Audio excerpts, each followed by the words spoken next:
Wouldn't it be fun if they did a film about two people doing a podcast who've got no fucking clue? I thought they were talking about movies. What the fuck is this? Well, welcome to the Georg Rockall-Schmidt Show. Damien, today I spoke to 3 separate people about Gordon Ramsay. Okay, and what were they saying? One said, look at this amazing picture of Gordon Ramsay peeking out from behind a supermarket column, looking over some Del Monte fruit or something, and he looked weird. Another person said, that's weird. And another person in real life said, who is that chef? You know, that famous chef, you know, that Gordon the Ramsay. Gordon the Ramsay? Gordon the Ramsay. Yeah, Anthony Worrell Thompson. I think you should have just left it at peeking out, because I think, the imagination can fill in the blanks there. Because I immediately went to, obviously if there's a picture, he's in the news, and if he's in the news, he's obviously, flashing. And if he said peeking out, I reckon, he was in the supermarket being quite indecent. But he wasn't, when you say indecent, he wasn't going around, flashing his bits. He was going around flashing, the rules for proper hygiene in a walk-in freezer. He was going around saying, you fucking idiot, madam. Needless to say, he chicken. was cock out. He whipped himself into such a fury, and he was gyrating, undulating so much his trousers fell down. It couldn't have been helped. I watched Kitchen Nightmares, because we're talking about Die Hard, so obviously this is how we're starting this podcast. This will be 40 minutes of this podcast. I watched Kitchen Nightmares where Gordon Ramsay takes someone out the back and says, you need to calm down. My father died at 55. And it's like, dude, you need to calm down.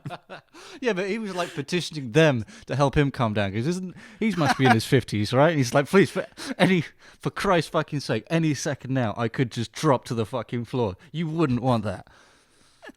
Fuck's sake. When Gordon Ramsay does do his tell-all autobiography, not the kind of, schlocky celeb shit that you sell at Christmas, but his real honest thing, people are going to be like, I had no idea Gordon Ramsay was so happy. Oh, but look, so unhappy. So congenial. So congenial. I had no idea. Gordon Ramsay, apparently, he gets his energy from rage. I hate to say it. I hate to kind of pick away at his demeanor, because it is very entertaining, and I do find people like that very entertaining. But people who fly off the handle and get literally red-faced, they're not happy people, are they? No, not at all. If you get pissed off by something by something so much that you turn red, even if it is worth getting pissed off about, if you turn red, you're probably not a happy person. No, you're probably not a healthy person either. If you're just sat on a bus and someone gets on and they take ages with a change, and you don't say anything, you don't even really think anything, but you just start to turn red, I guess you're not healthy. You don't even feel your body go tense. It's just, for whatever reason, your body has had this reaction. It's flushing all the blood into your face. I can't stand up at that point. There's no feeling there. I was watching someone walk along eating a pork pie, and then they dropped the packet on the floor, and then I passed out. Officer, there's a tomato-faced man lying across the floor. What's happened? A tomato-faced man? Oh, that's Ramsay. Did you drop your pork pie? You fucking cunt! How's things? We're kind of skirting around the Die Hard thing. Oh yeah, for no reason. Obviously, it's not like we're completely underprepared and we've got nothing to talk about. Damien, we'll hear a seamless cut there, I imagine. Did I tell you that this podcast is now available on iTunes again? It was removed from iTunes because I said fuck or bugger. Thank you very much for Lucas for pointing that out. I don't think it's been on iTunes for about 13 episodes. And I didn't notice. I hadn't thought to check either. That was handy. I'm sure that's, it was a huge blow to our listener base immediately. Well, I suppose I'll listen to this awful podcast. iTunes. It's not on iTunes. Right, unsubscribed. In fact, not just unsubscribed. I'm going to rage dislike on every video he's ever made. Yeah, I'm going to fucking put my phone in the toilet as well, so I'm not even giving the opportunity to use iTunes again. Mass flagged for being a communist alternate writer. Alternate right, that has to mean left, right? What? What? Huh? Well, in that regard, Die Hard is quite a political film, isn't it? Die Hard 5. Damien, what is the name of Die Hard 5? Do you know? I believe it is A Good Day to Die Hard. A Good Day to Die Hard! Entertain me, sir. Well done. I'm glad we established that from before. Well, I seem to remember tripping up on it. I kept saying it was something else, and you were like, "No, Damien, that's the other movie. You fucking dickhead." Yeah, but even that, you didn't get the name right. It was like A Live Day to Live Die. A good day to live. To live hard, to die bad. So Die Hard 5. I think we should get this out there. We've both seen it. Yeah, we both saw it, just in the run-up to recording this podcast, and I won't have anyone tell us otherwise. Well, I saw it fairly recently. I've read the synopsis again on both Wikipedia and IMDb, and I'm just fucking clueless. What's going on? I mean, I seem to remember watching it. You know, like people talk about Blade Runner, and they say you need to watch it a couple of times to get what's really going on. You need to watch it a couple of times to get the whole kind of question about Deckard and things like that. Mm-hmm. And there are lots of movies out there where there are these hints about certain things. I don't know, like maybe you could even say something like another Bruce Willis movie like The Sixth Sense. You know, there are lots of hints if you watch it back and you know the twist at the end of that. There are lots of hints about, you know, what the twist is actually going to be and what the true nature of Bruce Willis's character is. Yes, yeah. Die Hard 5 is like the opposite of that. Die Hard 5 is like, it's not something you have to watch again to understand it. It's almost like it's radiotherapy in your brain, but the radiotherapy is curing not cancer, but it's just destroying your cognitive ability. Yes, yeah. The more I watch it, the less I know not only what the fuck is going on in this movie, but the less I know like who I am. It's like an out-of-body experience. You rewatch the movie to not to try and understand the movie, but try to understand yourself a little better. You know when people talk about, I had a bad trip on mushrooms or acid or something like that? It's kind of like almost the opposite of that even. It's kind of like, I had a trip on mushrooms. Oh, what was that like? Very, very painfully boring. I was just trapped inside my body for what felt like months and I couldn't move. Yeah, it put me out of action, is all it did. Basically, I was laying there, knowing that I was tripping, unable to do anything, but I wasn't worried about anything. It wasn't like a bad trip because I knew that I was tripping. It was just kind of like, I have to ride this out. Yeah, so I had enough awareness to be like, this is just I just have to run out the clock, that's all. If I just sit here, it should be fine. I just sit here. Yeah. Die Hard 5 is about John McClane. He goes to Russia to see his son. His son's in some sort of legal trouble. He's on trial, and then there's an explosion. His son turns out to be a CIA officer, and then together they lift the lid on a conspiracy to steal some uranium from Chernobyl. That's pretty much it, right? Yeah. I mean, it's very much one of those films, I think, that they thought of and kind of thought of the practicality behind the action sequences before they actually, you know, had a script or a story. Oh, I would say so. I kind of feel like a lot of the previous Die Hard movie was built around the take on the jet fighter sequence, and then they just kind of, you know, reverse engineered it from stuff like that. How can we misuse Timothy Olyphant? I don't know. We'll say he's quite a savvy tech dude. You know, give him nothing to do. He can sit in front of a computer for a little while. Dude, like I just thought, like if everything's like on a computer, like you could totally turn all that shit off, dude. Yeah, you just press the off button and then that's it. Society. Oh, it's like society. You know, society, dude. I think it would have been. They could have gone for a twist with Die Hard 4 if the whole time it was Kevin Smith that was the bad guy. Well, yeah, right. Yeah, and he's just like, society, man. Society. Fuck this shit.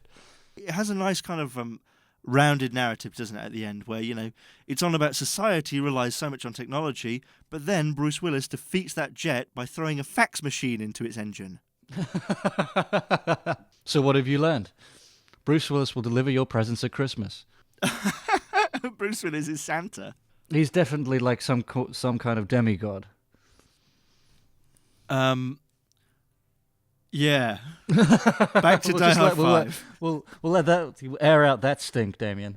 What's that actress's name? Demi Moore. Demi Moore. Who I believe used to stop. Yeah, and I'm thinking of Demi Moore, but now I'm just thinking of... See, it's all linked. That's how you know it's true. It's all linked. Yeah, everyone knows everyone. Well, you know why it's all linked, don't you? Go on. Because like society, man, society. Society of thing.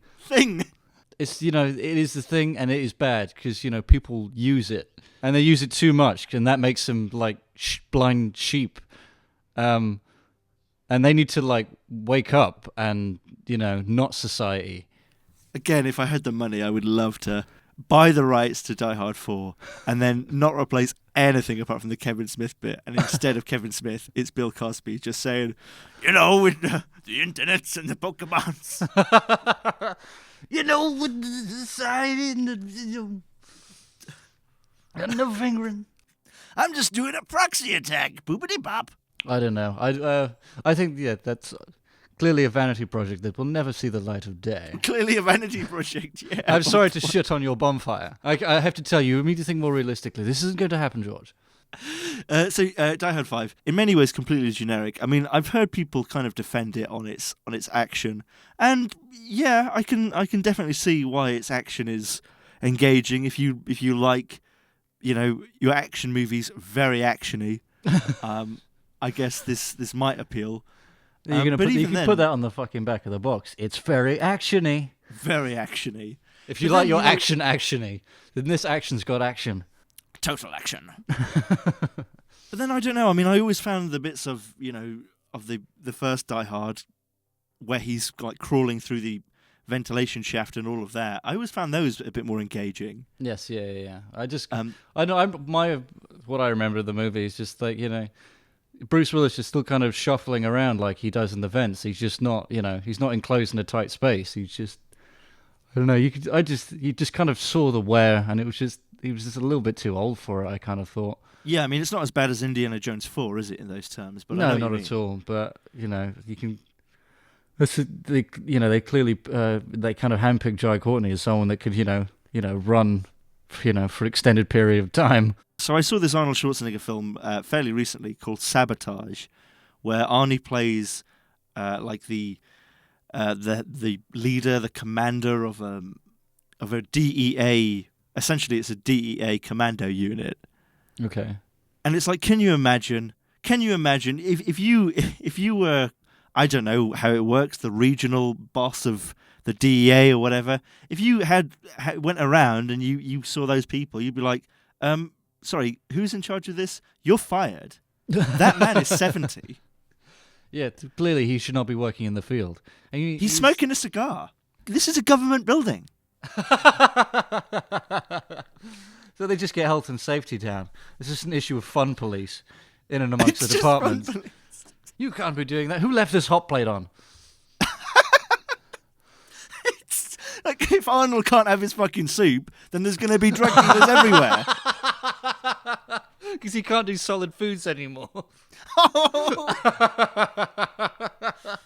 You open up the fridge, you see bottles of Fixodent. Oh, that's unfair. I like Schwarzenegger.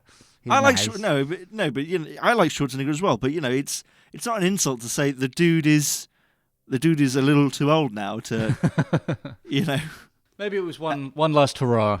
Who knows? What was he slated to do in the next couple of years? Actor, the Terminator in Untitled Terminator reboot. Oh dear. It's in pre. Okay. Oh Jesus, yeah, I'm seeing that fucking. It's this shot of him in the trailer.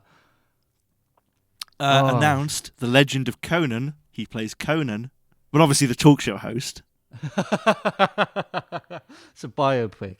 Triplets, pre-production. He plays Julius Benedict. Yeah, Twins is the one where they're just two twins and they gad about town. They get they go antiquing.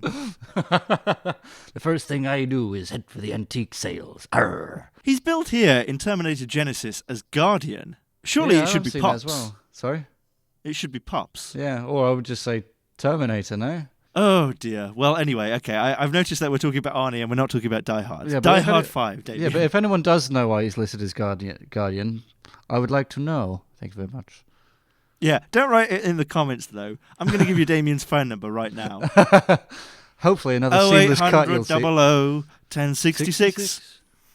Oh, what was that? Was that Hastings car insurance or something? Yes, well done. Oh my God. No.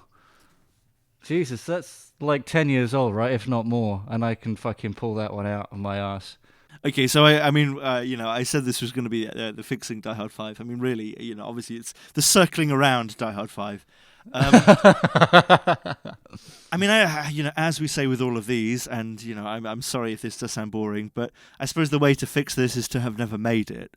And I do mean that. I don't think that they could have really made a Die Hard 5 and it be good. Mm-hmm. I think Die Hard 4 is kind of okay, but I don't really think it's good enough, Sonny Jim.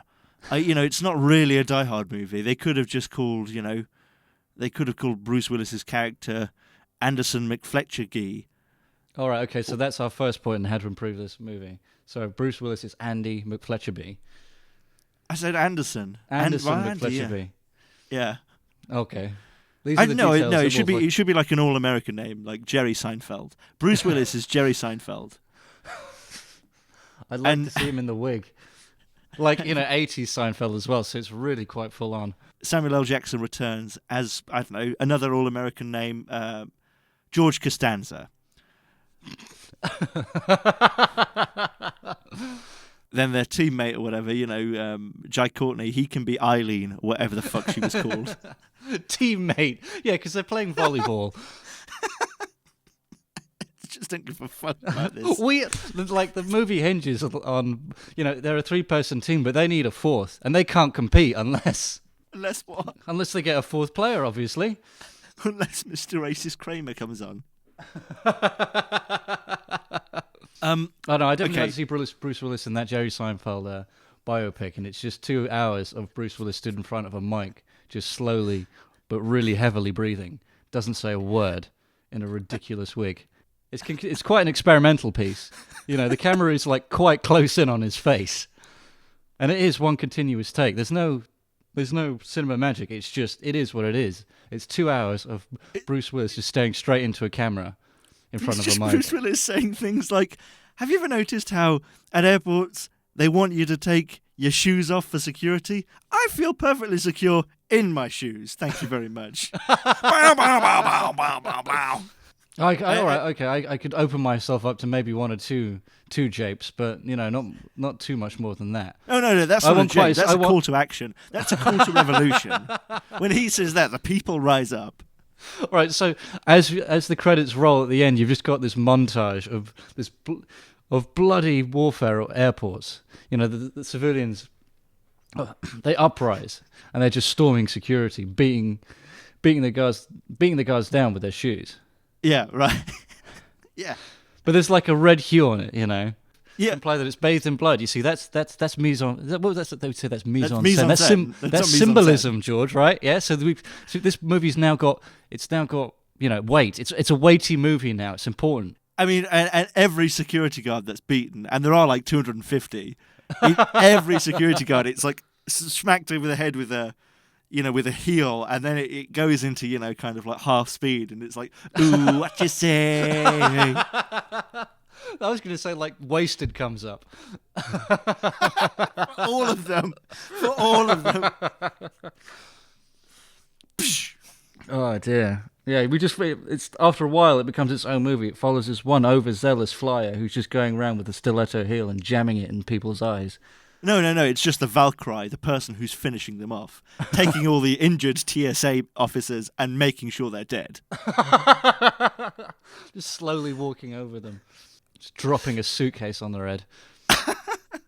But one that doesn't meet certain weight regulations. Here's your surplus fee. It just farts on their head. I'll let you live, but with this in your nostrils. All right, so we got the Valkyrie going around teabagging the engine. I was in JFK Airport the other day. If you happen to be in JFK Airport, Terminal 4, then go to the McDonald's there. There's only one, because it is amazing. How so? What do I expect? Is it huge? Or? Because it's dinner and a show. Oh dear. Because the people running it, like, there's no one over 20. And like I went there at the end of the day, and they were having a breakdown in their kitchen. Oh, really? Oh yeah, it was amazing. And bizarrely, they gave me the best presented McDonald's hamburger I've ever had. Like, it looked like the picture. Oh my God. I mean, that is unheard of. So tell me, what was this breakdown? What was like shit flying around? Or they just Well, you could hear someone like shouting at someone in the back, and it wasn't like a manager. It was just like, I mean, you couldn't hear what they were saying, but it was like, "Yo, some fucking motherfucking no!" So it was just like, what is going on? Right, okay. Someone's left their phone out and someone's been rifling through. Someone's been done diddling someone else's girlfriend. The only person who worked there who was over 20 was the cleaner, who was like 100 years old. And she comes around and she starts... She's got one of those... one of those trays that you sweep dust into? Right, okay. With a big handle. So, Yeah. you can stand up and sweep dust into it. And she puts it on this table and sweeps all this litter into... Oh, for fuck's sakes. And she's just going like, oh, it's, leaving all the food. Oh, for fuck's sakes. Yeah, I mean, her elbows were probably older than some enormous trees in American forests. Oh, fucking hell. Yeah, but they were very sure. Yeah, why are we talking about this? I don't know. Anything but Die Hard. I'm kind of keen to see what happens next. And then I got my Bruce Willis action figure. Because even though the movie's 5 years old, they're still running promotions in certain New York branches of McDonald's. I was one of the lucky 5 that day. And all the action figure is it's him sitting on somebody's couch doing a talk show, and he's totally not up for it. So there's a famous... You know, Bruce Willis has lost touch with reality, right? He can't name 10 different franchises of anime. What's your favourite anime? Yeah, I remember that. That's Cracked, isn't it? Yeah, it is. Yeah, they can fuck right off. Yeah. So there's a famous clip from the One Show, which is a BBC show. Like it's a very loose talk show. I mean, how would you describe it? I just call it like a light entertainment show now. It's a light entertainment show with the emphasis on light. There's a very famous clip of Bruce Willis talking to Alex Jones, not the Alex Jones you're thinking of, not InfoWars Alex Jones, not the interesting one. But the Alex Jones, the woman on that. I actually had dinner with her once. Oh yeah. Shortly after this happened, yeah. Just a little fact for you. It wasn't a date or anything. She was with her boyfriend. Oh, sorry. They were having a lovely, lovely time out, and I just came and sat there. Yeah. Like, we weren't acquainted up until that point, but you know what? They were so congenial and accepting when I simply just walked up to the table. I always get mixed up between congenial and scared, because I just walked up and was like, "Oh, they sautéed potatoes. Oh, lovely." And after I was done, I slowly, started mounting the table and lied face down across the table. And then naked, obviously, I started putting their sushi on my body. I thought they would want that. Like it ran all the way down my spine to the crack of my ass. But anyway, I kept my socks on, Damien. I was a gentleman. I had dinner with her shortly after this happened. She interviewed Bruce Willis, I think, for this movie, and he was just like, yeah, it's Die Hard, whatever. He was basically like we are. He didn't give a shit. He didn't want to be there. He was sick of talking about it. He was sick of answering the same fucking stupid questions. He was sick of saying like, "Oh, it's great on set." He was sick of talking about stunts. He was sick of, saying, "Oh yeah, I have to get back into the zone to be John McClane." He was just sick of these stupid, generic questions. And he didn't stonewall her, but it was kind of close to that. Yeah, it's a difficult title. It's a good day to die. But I suppose it's because you had kind of a good day, and if you would have died, well, so be it. Is that it? That's right. That's a good question. Have a sandwich, and let's go shopping. It does sound like he would sit quite comfortably on this podcast. Well, the thing I was going to say was she got so much sympathy for that. And like I say, I had dinner with her just after, and it was so tempting to kind of ask her about it. Because I don't fucking sympathise with her at all. Obviously, the interview's a lot longer than that. But I completely get it. He doesn't give a fuck. This is just some shit movie that he's done. Fuck off. Yeah, and to his credit, he does just say crap. Yeah, I no, I suppose mean, he's obviously... that would be like a good day to die hard. I was like, well, what do I say to that? I mean, I guess he's kind of reaching, because I would imagine up until this point, he's been quite tough, and she's reaching, but at the same time, I wouldn't really respond well to that. I'm just like, I'll have a sandwich and go shopping, just as he said. I mean, I just got the impression that he was so sick of vacuous presenters, who don't give a shit about the movie anyway. Yeah.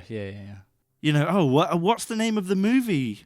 What's the name of the movie, Bruce? You know what the name of the movie is, you stupid bitch. Listen, let's just streamline this. I'm just going to face the camera. Hi, I'm Bruce Willis. You know me. I don't know you. Come and see the fucking movie. Fuck off. I don't need more of your money, but I will happily accept it. I don't know. I don't think it's even that. I think it's kind of like, I didn't even want to do this movie. My wife just wanted me out of the house for a bit. She said, you need to get outside a little bit more. I have a boat. I have a boat, did I say? I have a boat. I'm on a boat.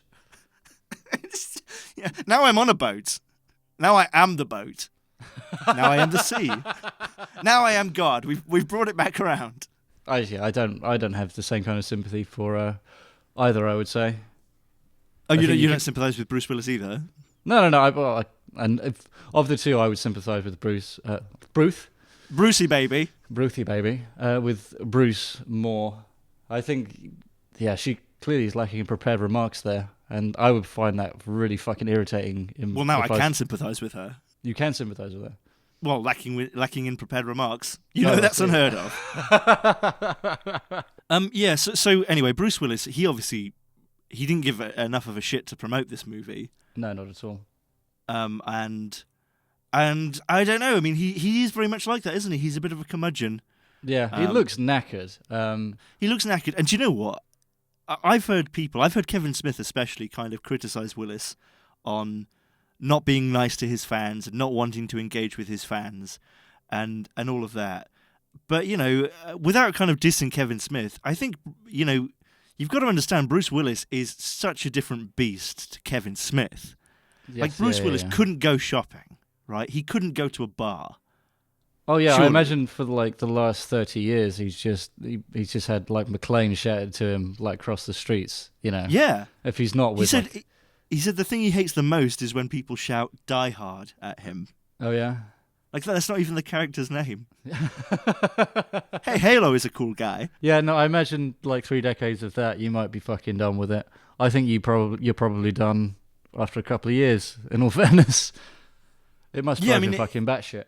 To be that famous, to actually be not only recognised, but kind of, it would be difficult for him to walk anywhere and not be recognised by many people. Mm-hmm. I mean, that just must be torture. Yeah. Yeah, he must get fucking mobbed all the fucking time. Die Hard 5 made a lot of money, but I still get the sense that he wouldn't do another one. They're kind of nodding towards, fucking passing on the torch a little bit. I agree. Yeah, but that's not going to happen. No, I always got the vibe when I watched it, that's something that they would play around with. Well, do you know? I guess if it wasn't slated so fucking much, they probably would have pursued it a little bit more. Right. I mean, what I was going to say was, I think I said this with Genesis as well. I mean, who gives a shit about Jai Courtney? He's just not interesting to watch. I don't even think he's bad or anything. I just, just forgettable. He's just not got any screen presence. Yeah. Did you know that they were originally going to do it with Justin Timberlake? Really? Yeah, ages ago, before they did touch Die Hard 5. In fact, I think even maybe before Die Hard 4, I had heard stuff about Justin Timberlake. Right, okay. Maybe, but I don't know about the Die Hard 4 thing, but I definitely heard it before Die Hard 5. But also, they considered Aaron Paul, they considered Ben Foster, who I think is a great actor, who was in Alpha Dog. Yeah, that's the one, with Justin Timberlake. And they considered Paul Dano. I mean, any of those would have been so much better than Jai Courtney. What the fuck? Yeah. But I guess they're going for much more of a look, because all those dudes are quite small and scrawny. Yeah, I guess Paul Dano, it would have been against type. Yes, yeah. But Paul Dano is an actor.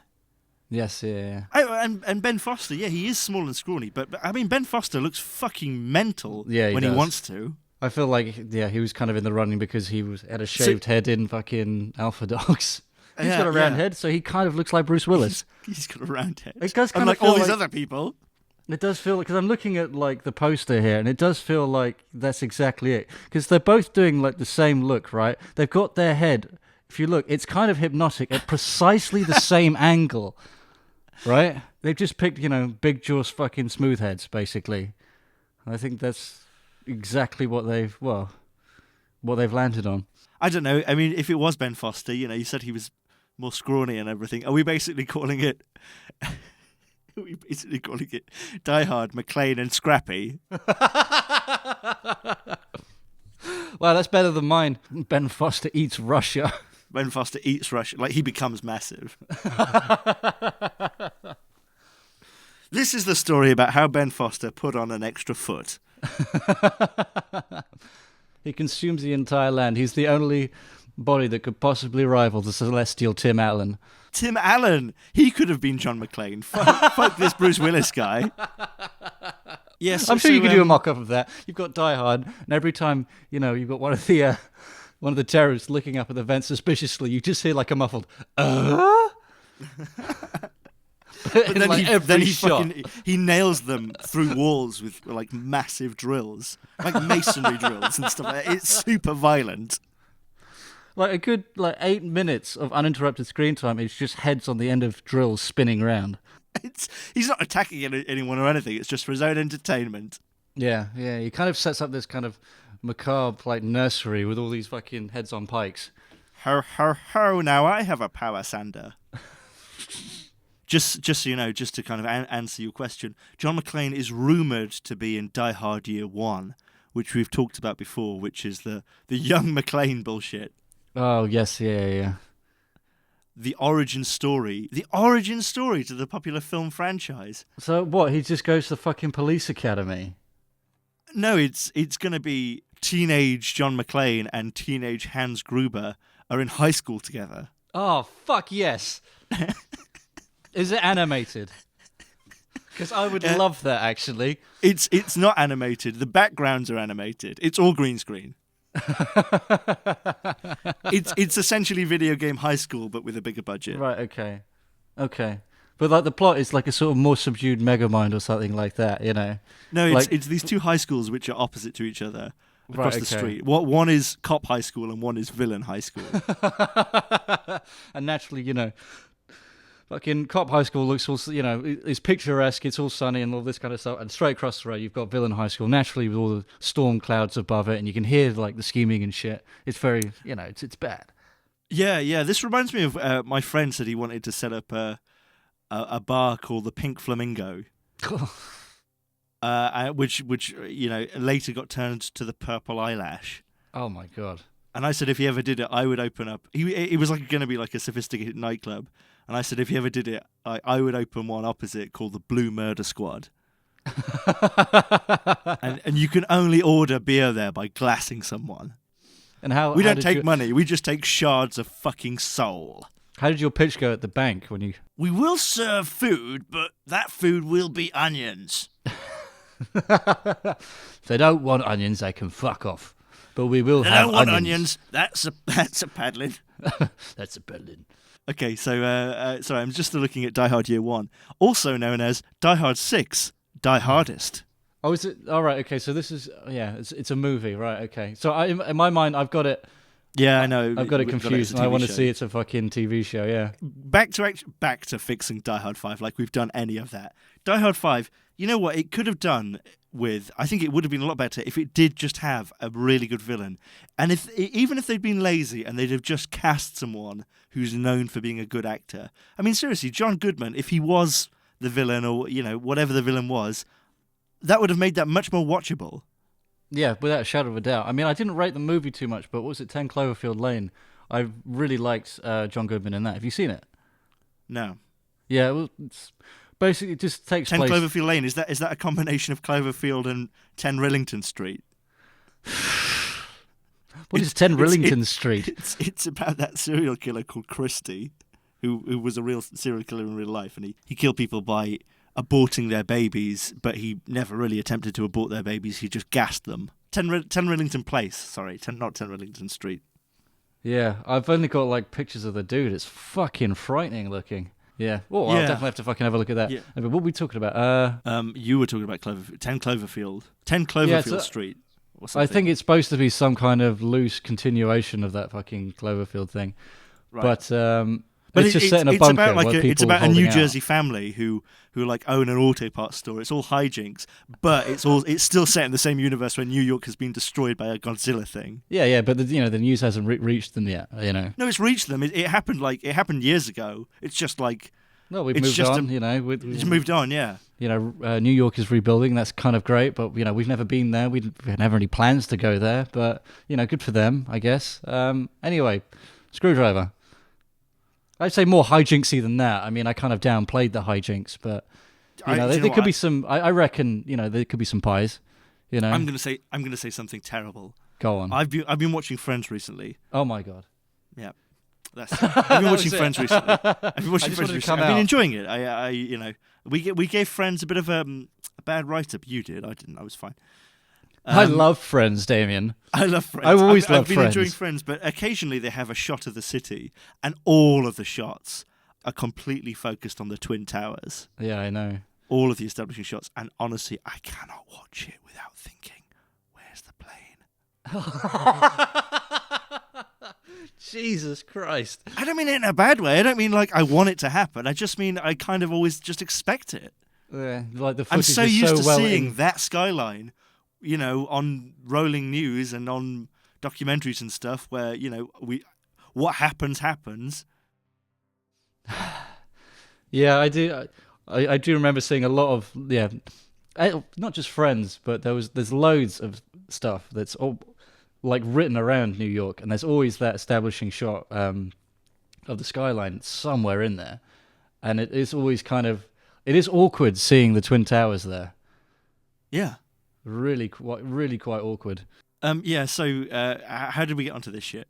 Bruce Willis, that's who we're talking about. You're talking about Friends. Are you talking... I thought you were going to talk about Friends because Bruce Willis was in it very briefly. Yeah, but everyone was in it very briefly, weren't they? Yeah. I thought that was where you were going. Fucking hell. I just tried to preempt it, that was all. Fine, I'll shut my mouth.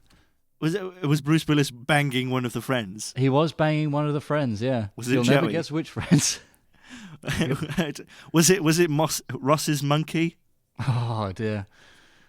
If Ross had been replaced with Moss? Jen, memory is RAM. Message from me. So okay, I'm going to tell you my idea for fixing Die Hard 5. Right. Okay. Okay. John McClane and Zeus from Die Hard 3 are in a taxi because they've just apprehended a still alive Hans Gruber, right? Oh. And they're taking him to the police station, and that's when a bomb goes off in a baking goods store. But it's a bomb. It's a very real bomb, but also it's not terrifying in the way it would be in real life. Right. Okay. Sorry, can I just stop you a second? So it's in a baking goods store. Is this going to have any bearing on future events and potential cast, since it is food related? Forced to team up. John McClane, Zeus, and Hans Gruber uncover a plot by Gordon Ramsay to control the world's blancmange. What is blancmange? It doesn't matter. It's not about that. Oh dear! It's about the action and the witty dialogues. You see, I was familiar with the word blancmange for many, many, many years, and it wasn't until I was working in a supermarket stocking. It's a euphemism for someone who's got their blob on. Oh, she's got a bit of blancmange going on. Oh dear. Sorry, I can't have you back tonight. I've got my blancmange on. Sorry, next week, blancmange. It wasn't until I was working in a supermarket,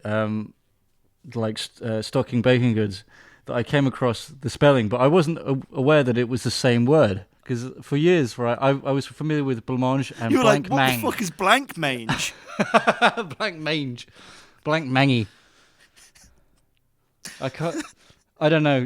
One day it ticked over inside my head. It was kind of like a eureka moment, but like really, really fucking pathetic and stupid.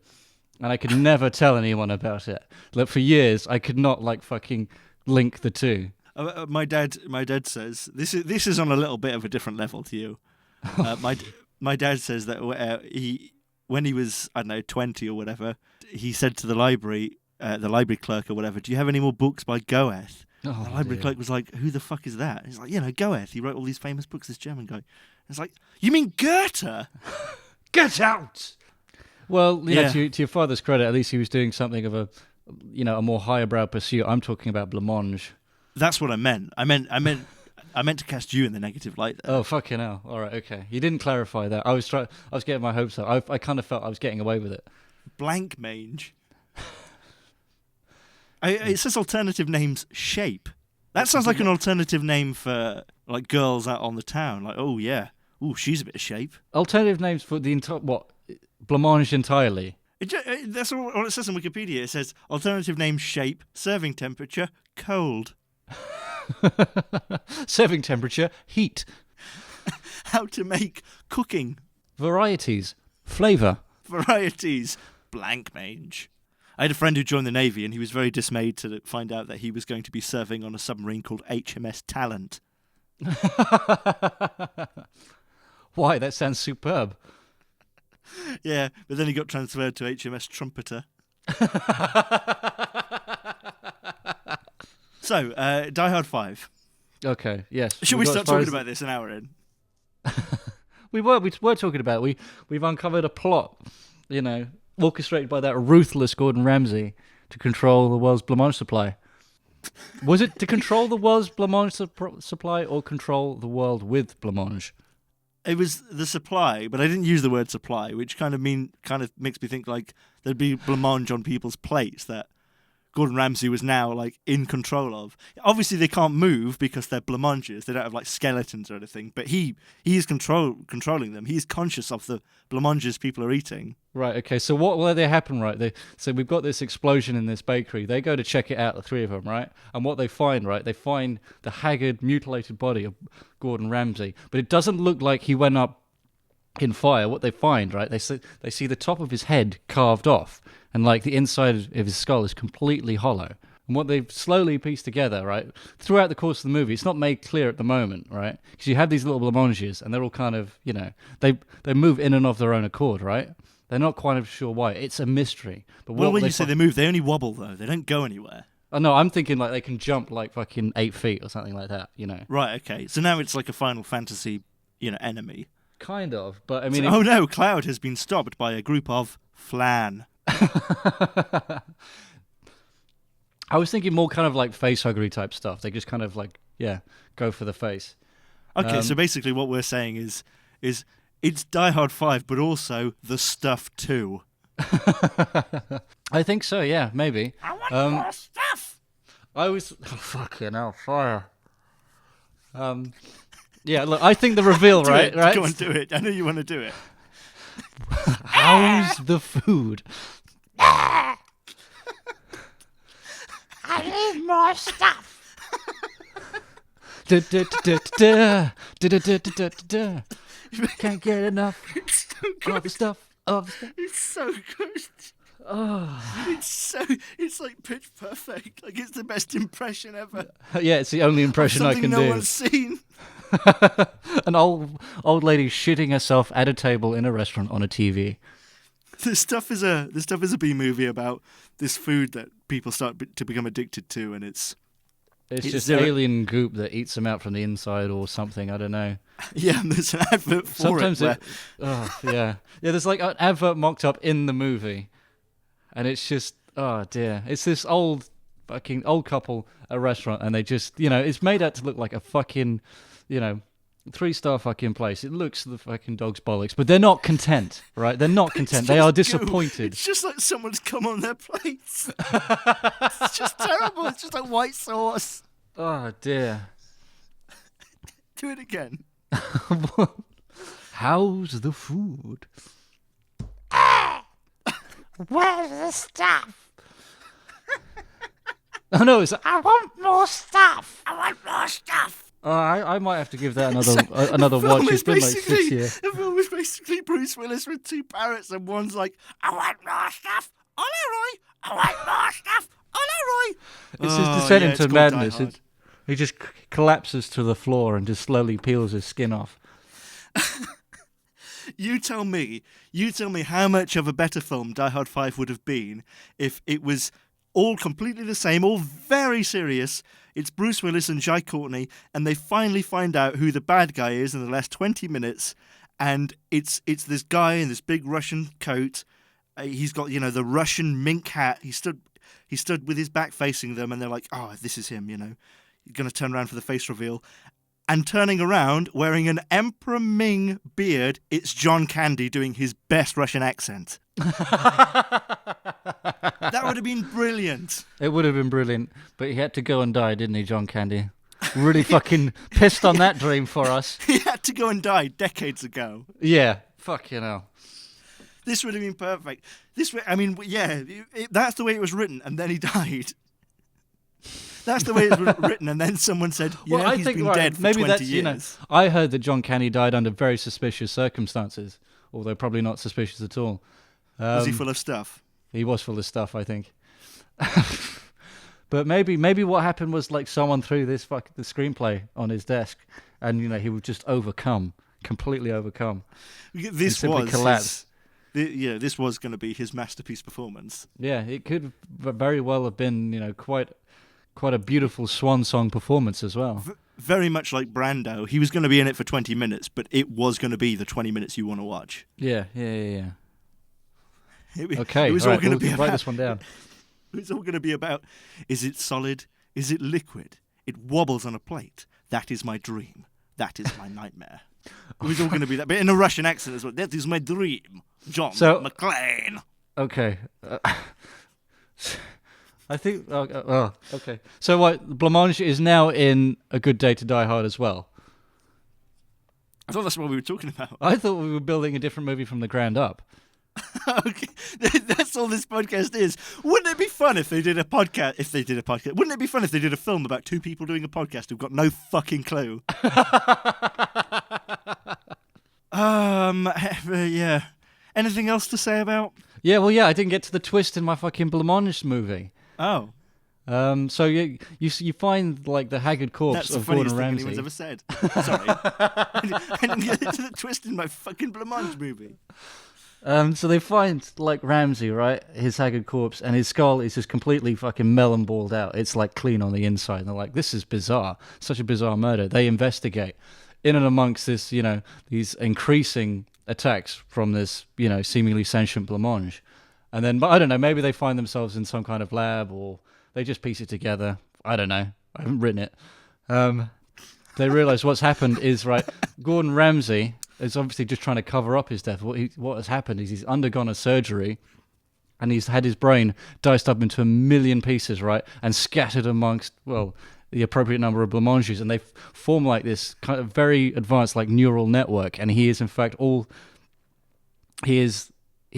this entire network of Blancmange, right? And when they find out and they expose Ramsay, like all the Blancmange comes together into one fucking giant one, right? And then you have this kind of like giant creamy Ramsay on the rampage, and they have to take him down. What do you think? How do they take him down though? I mean, what combats a Blancmange? I think it's mostly cornflour based, so I think if you apply heat, it should be fine. He should like lose viscosity. I'm not quite sure. Yeah, or is it Bruce Willis and Samuel L. Jackson running after a creamy Gordon Ramsay with spoons? Because Sam Jackson and Bruce Willis are like very fat at the end of the movie. Like grotesquely fucking overweight. Because what I'm like when I see this Ramsay in my head, he's at least 20 foot. We're not talking like Ghostbusters kind of Stay Puft kind of devastation, but he's still impressively large. Yeah, right. Yes, and there's a big trail of cum behind him. Okay, elaborate. All right, so he wanted to be a Blancmange man, so he could. To give him like heightened sexual powers. It was either a Blancmange that man or like mozzarella man. Okay. We're married to Blancmange, okay? We're married to Blancmange. You see, now I'm just thinking of Michael Caine, a young Michael Caine with like big black thick rimmed glasses, sat on a park bench waiting for someone, and then someone with a trench coat comes up, sits next to him, and says, "Harry Palmer, I'm from the Blancmange network." Well, we're looking for a way to defeat Ramsay, right? Well, I thought we were settling on like fucking Bruce Willis and Sam Jackson kind of like noshing down. They're like, okay, you're right. By the end of the movie, they're like these, morbidly obese, completely housebound guys. But they've saved the world. Yeah, but they are gonna. Their days are numbered. They like the diabetes that they suffer with is just gonna. I mean, the fact that they get a gastric band. Yeah, but they're on the verge of like acute renal failure. They're like 800 pounds. But what is hard, the happy ending, right? Even though it doesn't it's not going to work out for them. They're still perfectly content in that that they made the right decision. Like we don't see them die on the screen, but they, when we see them completely, like in Housebound, they do have massive smiles on their faces. They are perfectly happy, or maybe it's an acute sugar rush, but I reckon it's just they're when you they're say resolute. that they're together and everything, are they in bunk beds? No. They're side by side, but they are holding hands. I mean, as much as they can hold hands, because they don't really have palms anymore. Yeah, you can't really discern fingers anymore. It's just like a football with fingers coming out of it. It's just this football is on the end of a slightly more elongated football, connected to the big football that is the rest of Bruce Willis. See, now I think that Die Hard 5 should have been a Die Hard Hey Arnold cross. No, not American football. I like it. I mean, Okay, yeah. okay, yeah. Anything with Blancmange, anything with Blancmange. Yeah. All right. Well, we'll get a treatment written up for next week. I think actually it's pronounced Blobmange. I had the wiki open a second ago, and it comes from the Danish "whit mus," which translates to white mush. Oh God, that's horrible. I would say so, but maybe we can put that on the poster somewhere. Work that in. White mush. Do you think that they just set it in Russia so they could say "Yippee-ki-yay, Mother Russia"? I think so. Because it's almost like it could be a trucking movie, and they could, and it would have been "Yippee-ki-yay, Mother Trucker." Yeah. Well, there you go. I think maybe that's how, all right, so in Die Hard Year 1, that's what we're going to have. We're going to have, John McClane. He's young. He's without direction. He's driving trucks for a living. You're going to see how he comes up with a catchphrase. Then, he's going to have some kind of moment of peril where he feels powerless, and he wants to change that. That's what that movie's going to be. He's really working on it. There's a bit where he goes into a casino and he tries. Yeah, it's kind of like 8 Mile. You see him in diners with these notepads all the time, and he's just kind of trying to come up with his catchphrase. And there's every variation in between, but it's just not clicking. It ends up with him going "Yippee-ki-yay, dickhole" to a waitress. He's like, "Oi, fucker! Oi, dickwad!" Because Ramsay, in fact, is portraying John McClane in this role. Bruce Willis will not be reprising his role. I mean, I think they should have just completely gone fuck it and made it kind of like Doom. Like it's all first person, pretty much. It's all over the shoulder. I don't know. Well, they could have gone for it in another regard. Since Die Hard 4, they're kind of saying that Bruce Willis is in fact completely indestructible. So they should have just completely rained fire down upon him. He is unkillable. It's like George and Robot, but it's George and Willis. Yes, yeah. Fucking hell. It was George and Robot. Do you not remember that? I know, I remember that, but I can't remember we had a few scenarios, right? It was okay, so I don't think anyone's ever heard this. So George and Robot was this idea. It wasn't an idea for a film or anything, was it? It was just this idea that I would have Robbie the Robot, but Robbie the Robot would be entirely indestructible. Yeah, so you need to clarify who Robbie the Robot is. I don't need to clarify who Robbie the Robot is. People know who Robbie the Robot is. No, it wasn't. It wasn't Robbie the Robot. It was Shockbot. That was it. It was not Shockbot. It was Robbie the Robot. Was it Shockbot or Shotbot? No, it was definitely Shotbot. Because we were on a massive video game high school kick at the time, right? That's why we were talking about robots. And that's when we lost the last listener. For those who weren't aware, we were really into that show hardcore. We weren't into it. We watched the lot within but 3 we days. would wake up the next day and it'd be like, did we watch 6 episodes of that? Yeah, well, we kind of blacked out. We had a lot to drink, but so we could definitely retread. No, we're not retreading. All right, we've made progress. We're not going to undo that, Damien. It wasn't Shotbot. It was Robbie the Robot. It was definitely Robbie the Robot. So George and Robot was this I suppose fantasy about me having this indestructible robot, and I would, because it was indestructible, essentially it made me have complete impunity to the laws of the land. Right? Yes, that was basically it. And I would just tell, like, I had this thing about I would go to Westminster Bridge and tell Robot to start deconstructing Westminster Bridge brick by brick, and it would take it 2 years, but no one would stop it, because if anyone stopped it, it would just vaporize almost instantly, like upon the thought. Yeah, and just this idea of go when Robert Mugabe was still the king of Zimbabwe, going in, killing him, and just saying, well, now we run Zimbabwe, now this is our country, try and stop us, this robot is indestructible, if you kill me it will destroy the world. I think, I think we kind of debated about what the robot should be, though. I think, you definitely tried to settle on Robbie the Robot, but I wouldn't have that. It's Robbie the Robot. No, it's not, okay? Robbie the It's Robbie the Robot. Robot. It was Shotbot, right? Because I thought that was infinitely more terrifying, right? It's Robbie the Robot, and it's stuff like, Robot, get me a woman, and then he's got a woman in his pencils, and all of that. He just produces a woman. Robot, cook this woman. Steamed, please. Carrots included. Oh, dear. Well, no, we did have a number of scenarios. we did have a number of what? Scenarios for Robot, yeah. Can you remember what any of them are? I just remember, the only one I really remember is just like, I can't remember the premise, but there was a lot of people hoarded up into like a warehouse, and they're kind of completely unbeknownst to why, and they just see like Robot appear at the door, and they all kind of like make peace with themselves and just prepare to die. There's hundreds of the fuckers. I don't know if it's like this. Wasn't it like, Robot, I have been slightly shafted by my estate agent. Round up all the estate agents in the entire world. Something Was it like that? We didn't really look for good reasons, It was just... Bruce Willis is indestructible, and it's how he leverages that indestructibility to become the president of the United States. Well, you could do that. I just saw, I was going to see how far you could test his kind of indestructibility. I mean, would he explosively decompressed if we had had him in space? Oh, so it's Bruce Willis is indestructible, but he really wants to die.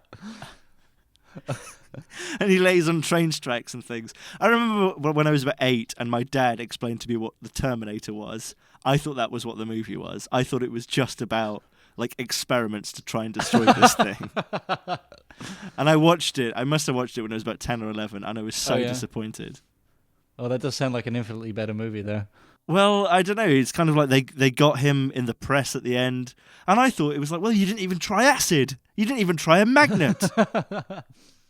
You did try fire. Wouldn't that be amazing if they just found out that all you need to do is just run a household magnet. A household magnet. Everyone has one lying around. If you just run a household magnet over a Terminator's head, and it's just like, that just instantly kills them. Yeah, totally. Okay.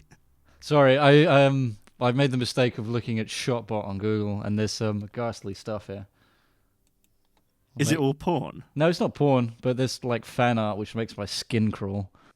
So I think what we're saying then is we don't know anything about what Die Hard 5 should have been, but we know that Die Hard 6 should be Die Hard High School. Right, okay.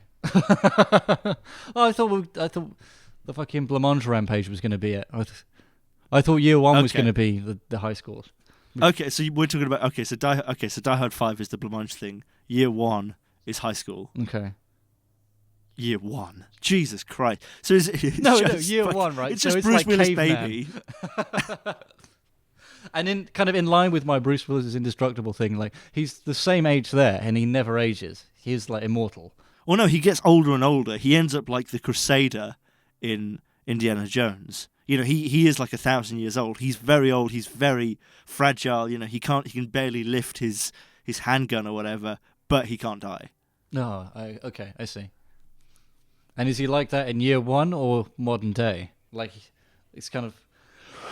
year 1, he's a caveman.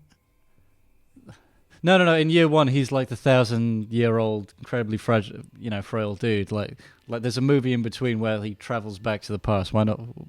Yeah, it all makes sense because there's a deleted scene in the very first Die Hard where he drinks from the cup of Christ. Did you just? Oh yeah. No, I didn't say the cock. He drinks from the cock of Christ. Is that what you thought I said? That's what I heard. Yeah. He drinks from the cock of Christ. Jesus. So he wrings a chicken's neck. Oh dear! I'm not touching that. You can play with that as much as you like. Oh, I said Judas. Well, that's the end of this podcast. I'm calling it. Thank you very much for listening. Next time we will be discussing how to save Kevin Spacey's career. Oh dear. Yes. That's the reaction people should have had. Yes. Oh dear. See you next time. Yeah, see you next time.